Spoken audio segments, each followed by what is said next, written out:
Here's the Asian sweet potatoes. They're doing great. I am trying something different. Normally I just put the mother plant into a mound at the top and just let it just grow and develop, and maybe weigh down a few vines and let them develop more potatoes. But this time I'm bearing the vines. I started it low and I'm going to keep mounding up, and that's what I just finished doing. And there are roots all through on the sides that's coming from the potato plants, so they're doing great. You can see by some of the size of the leaves that the rain here has really made a difference. And I just got a soaker nozzle, which is working out great, making such a big difference. So right tools make a big difference.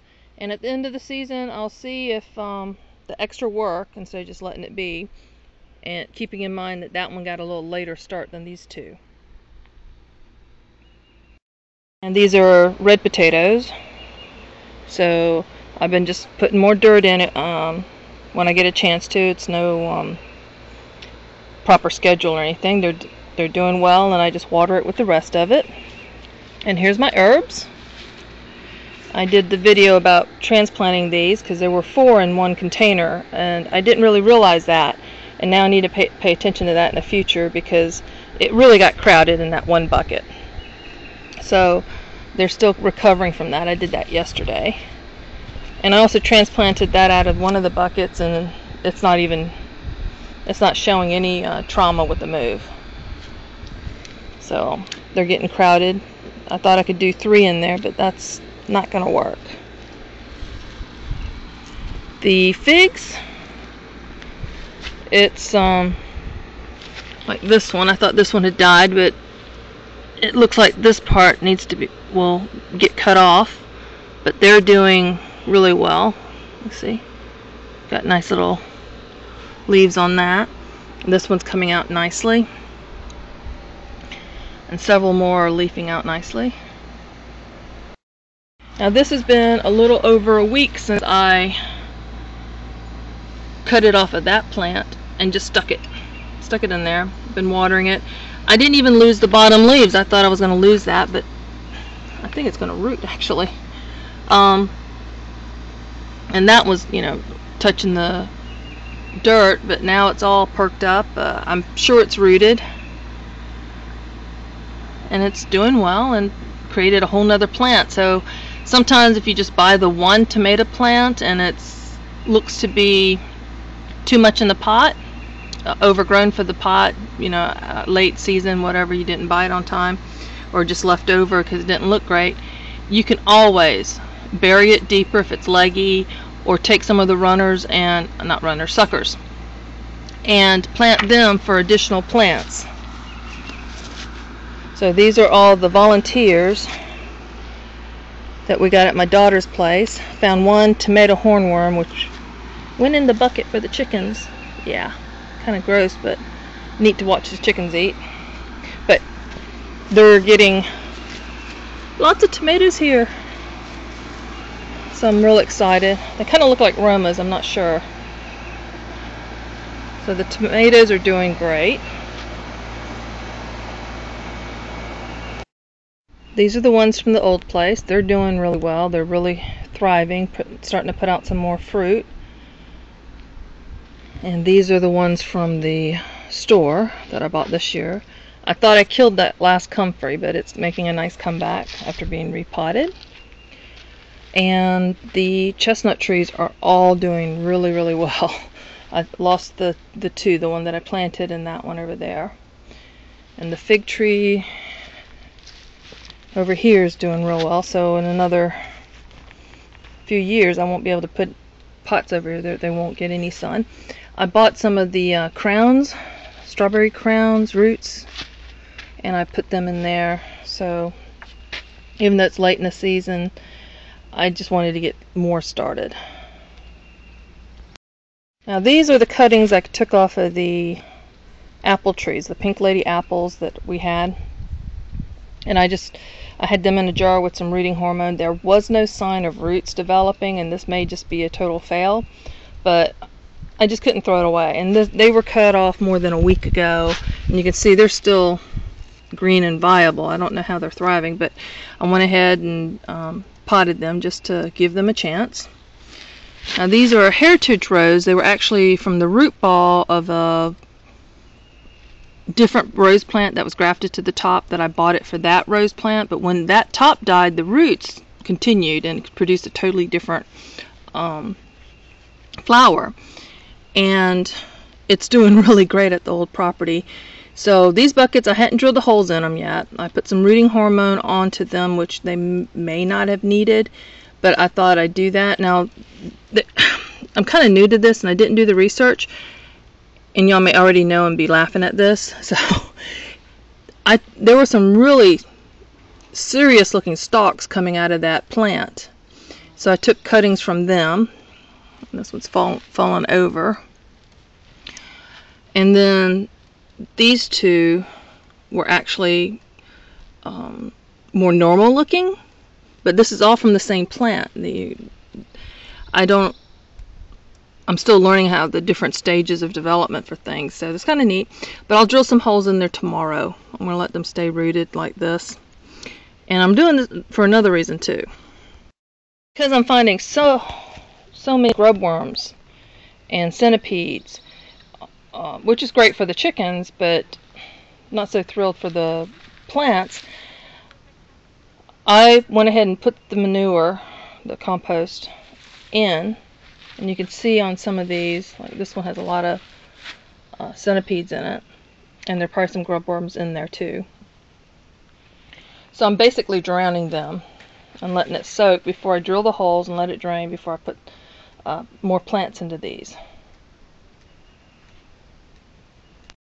I thought I'd share this. Now, I harvested a lot of the leaves from this and and it just had a little bud left, and it's developed more.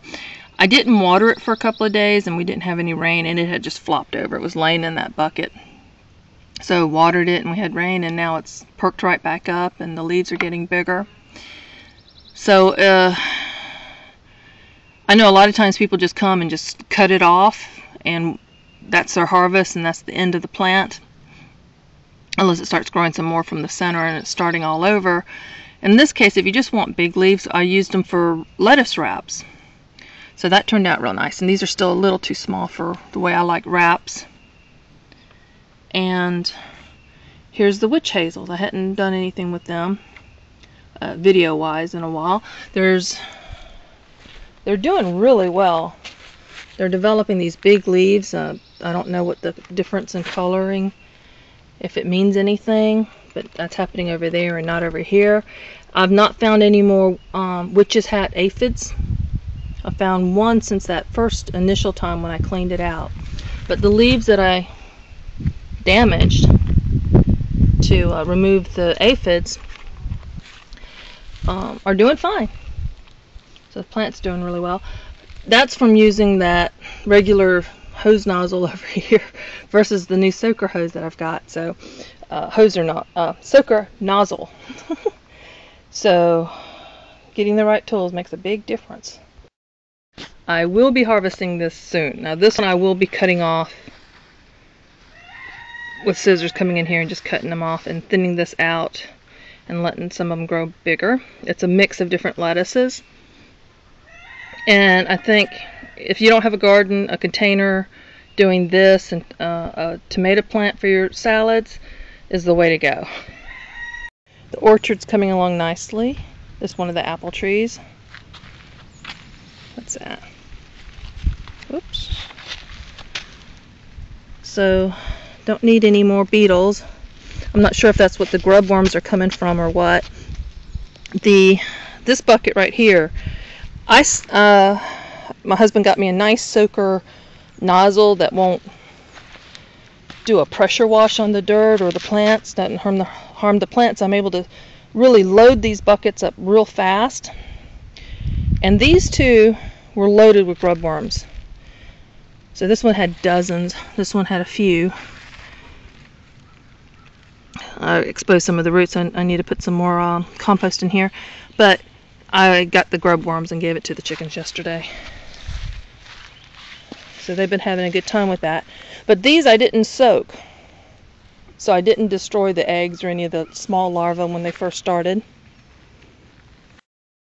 I'm not sure how well it's going to show up, but there's a bunch of millipedes in there. I mean centipedes. An earthworm.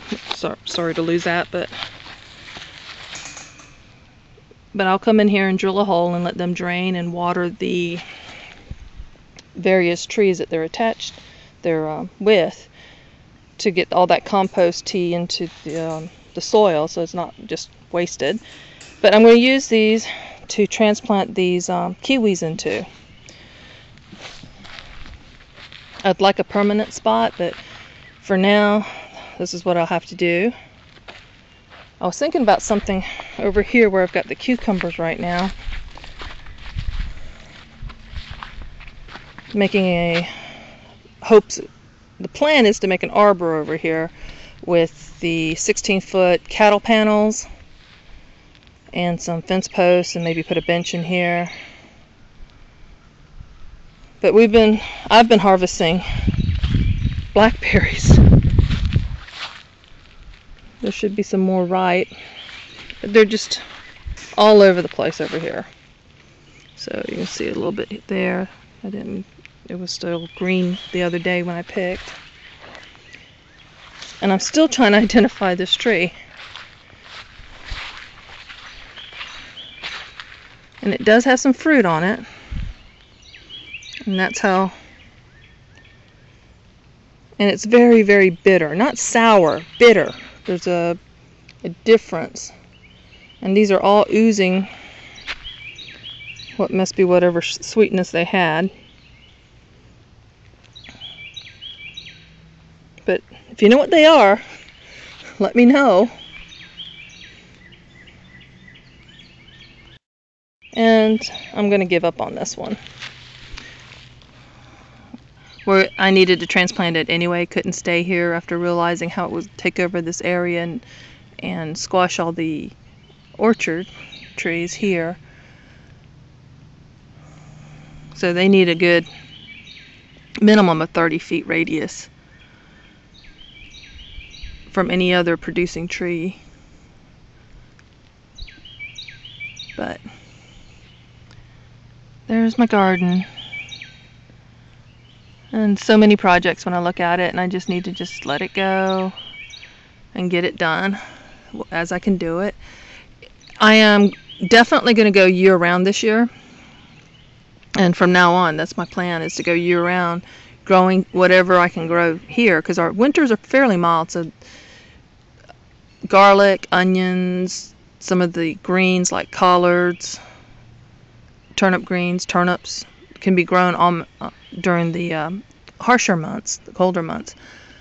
But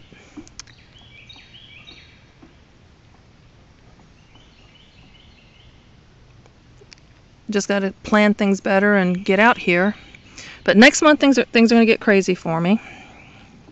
In June I'll be gone a lot, so I got to get things set up before I leave, so they'll be self-watering, or easier to water for my husband, not the way I've been doing it.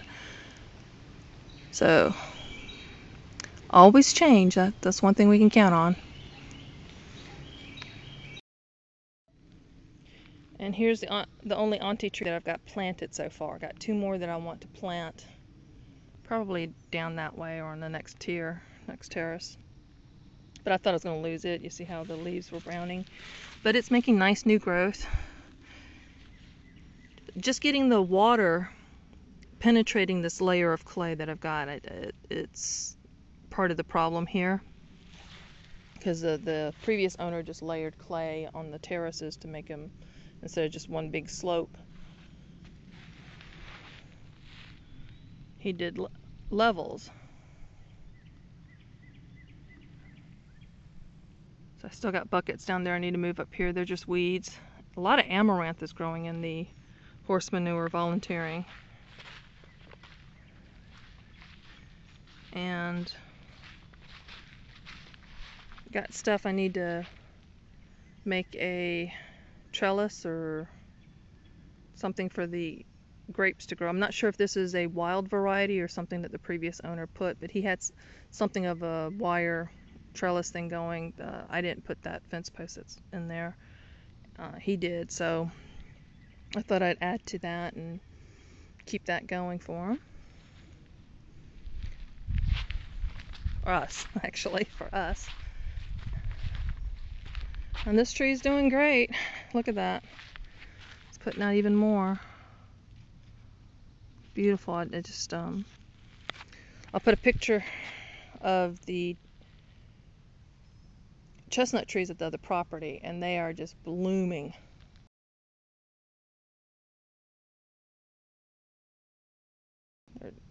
With what will be nuts eventually. So we got a few years to wait on this, but it's a start.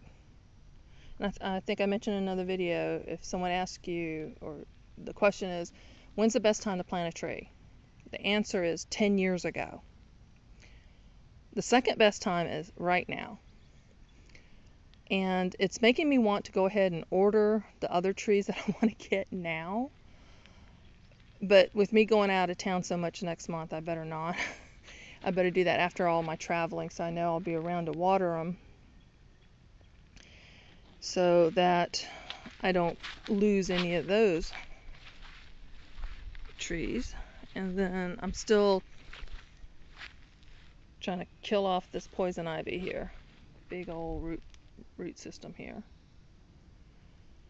So that's starting to look like the salt is affecting it. And the ones that didn't die, and that's getting all that nourishment from the manure. So I still got to come in here and maybe do some digging out.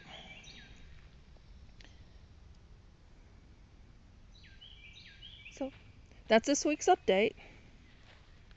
Oh, and I'll try to post a video next week of how I'm getting so many grubs, because people are wondering how in the world I'm able to get that 1 gallon bucket, and it's almost a third way full, a third to almost half full of grub worms.